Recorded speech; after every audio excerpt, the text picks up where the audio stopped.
Hello, and welcome to Archives and Records Simplified.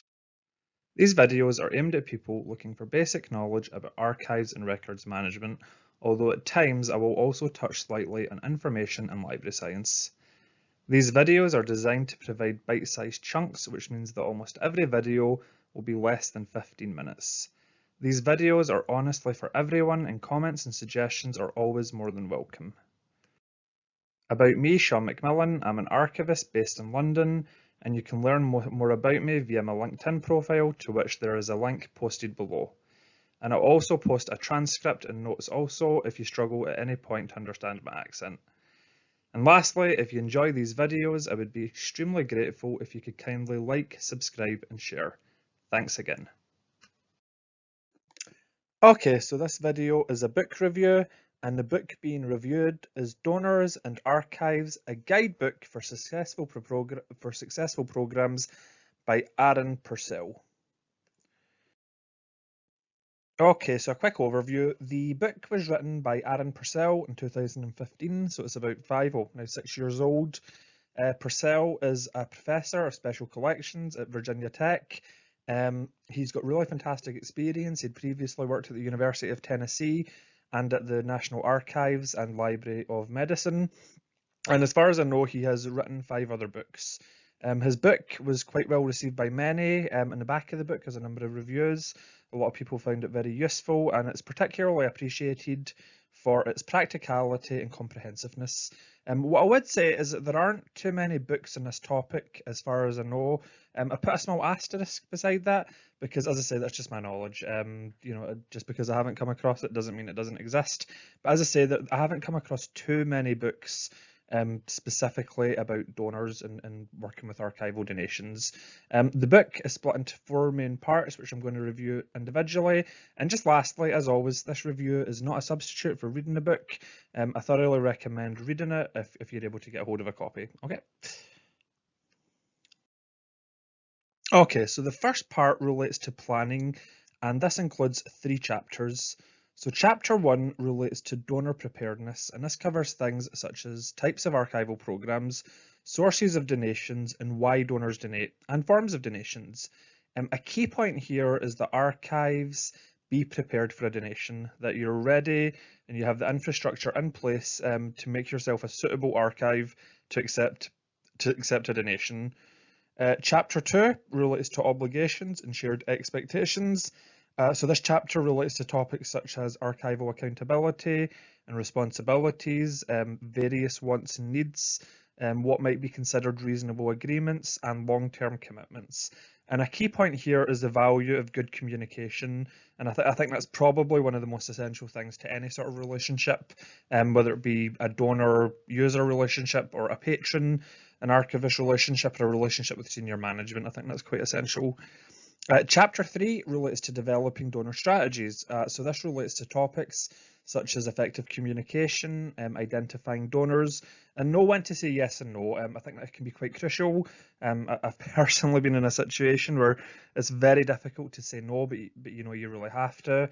And a key point here overall is that archivists must know what to ask for, and maybe also quite crucially as well, when to ask. Timing really does matter. So that covers the first part of the book, which largely relates to planning.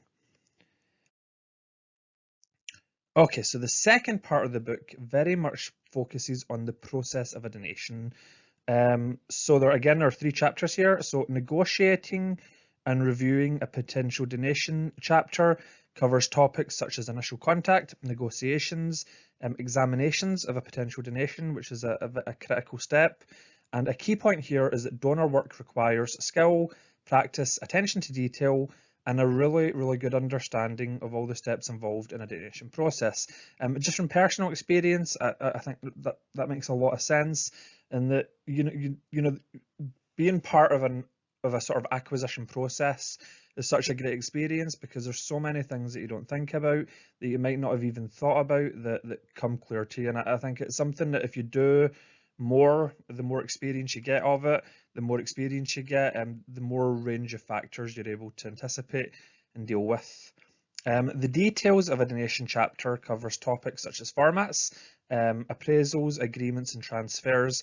A key point here is that the role of the archivist is to provide advice and clear information, but not to make declarative statements about the value of the collection. So that's quite critical as well. It's very important in these situations that you don't make false statements or you don't give false promises to people or you don't maybe mislead them by accident. I think that probably ties into what I said earlier about really good communication. And then the final chapter, the third chapter in this part, is the days following a donation. And this details topics such as processing the collection, going public with a donation, and working with donors long term. A key point here is that a donation is only one point in a broader relationship with the donor. Much really does come before and after. It's an interesting thing there. I noticed they had a bit about going public with a donation. A previous archive that I'd come across revealed that they'd received a collection, I think about 10 years ago, and it ended up causing them problems because people, they went to the back of a cataloguing backlog, and when it wasn't catalogued within so many years, people then began to start asking questions. So that's not part of the book. That's just something from a personal experience. But certainly, whenever you get a new collection, I would always think long and hard about what you reveal publicly, assuming you go public at all. Okay, so the third section relates to partners. And again, there are three parts to this. There are three chapters to this part. So the donor types chapter relates to categorizing donors, the different types of donors you get. And a key point in this chapter is it's really, really, really important for the archivist to understand the motivations, personalities, and perspectives of the donors. And that's really a critical point. People can donate materials in a variety of ways. Some people, quite frankly, might be slightly opportunistic. They see it as an opportunity to maybe make money or save money from storing their materials. Sometimes it can be purely benevolent. It could be that people want to donate a collection to a university or archive and they're really passionate about it. Maybe at other times it's possibly because they haven't really got much interest in their materials and they just see it as a sort of form of disposal in some cases. But there's many different reasons and many different motivations for why someone might donate materials to an archive. And understanding these motivations, personalities, and perspectives is quite important. The Development Office and the Archives chapter relates to institutional development and fundraising, archives programs and institutional development, and also subtopics such as archival education for fundraisers. A key point here is that internal squabbling or competitive attitudes can put donors off making a donation, and it also indicates that working with donors can be a team effort, as at times archivists and development officers may be required to pass the torch on to other professionals. That's true as well. Sometimes when working with donors or working with people that have helped make a collection accessible, it's often the case that you might be their main contact, but depending on what's going on, they might have to work with other people depending on projects. So for example, if you're promoting an archival collection and you work within a big institution, it might be that there's a member of an engagement staff or a member of your engagements team that is going to be working a lot with the donors. So I think, a big part of that is being able to trust the people around you and also having sort of common goals. The friends, lovers and supporters of archives chapters considers topics such as who helps archives and why stakeholders, boards and advisory friends groups, volunteer groups and the archive profession more generally. A key point here is that the people who love archives are not confined to working in them, and this can include many, many external contributors. Archives also cannot ignore the power of their supporters for daily preparations and contributing to donor relations. So yeah, that's a good point as well.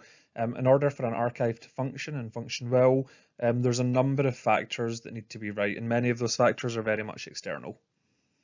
Okay. And the final part relates to the eventual payoff, and this part only has one chapter titled The Value of a Donor Programme, which discusses issues such as the value of donors, research and resources. There's also a really, really useful 4-step guide to organising a donor programme, and this includes, broadly speaking, an identifying stage, a clarifying stage, an implementation stage, and an adapting and sustaining stage. So the adapting and sustaining stage is the final, that's one stage.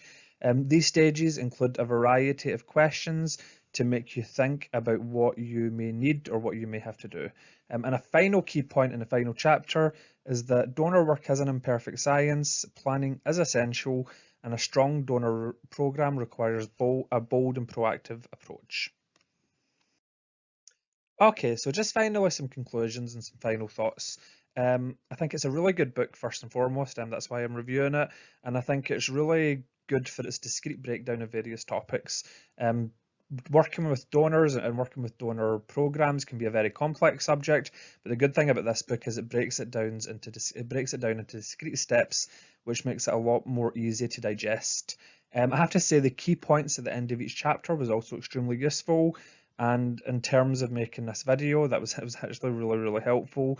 So having those sort of key point summaries at the end of each chapter was a very good thing. It got me thinking as well about donor programs, in some cases just being the tip of the iceberg. And what I mean by that is that the donation itself, sometimes it might be a protracted affair that goes on over several months. Sometimes it might be very quick. It might be the case that an agreement or a donation occurs within a half hour or even shorter period than that. But either way, that's very much the tip of the iceberg. There's so much more that goes on behind the scenes to make that possible, and also to make the donation successful if it is to be so. I think another really good thing about this book is it primes the reader to think of things which may not be obvious. So at one point in the book, he talks about things such as format and transfers. And when you accession a collection, these are things that you really need to think about, but you might not think about at the time, such as, do you have the actual capacity to care for certain materials, especially if they're in really old formats, and also who's going to be responsible for transferring them. If it's a really large collection, if it's more than a few hundred boxes, then that's a major consideration. So these are really practical things which you really need to think about. Another key point from the book I kind of got was that donor work is not passive, it should be proactive.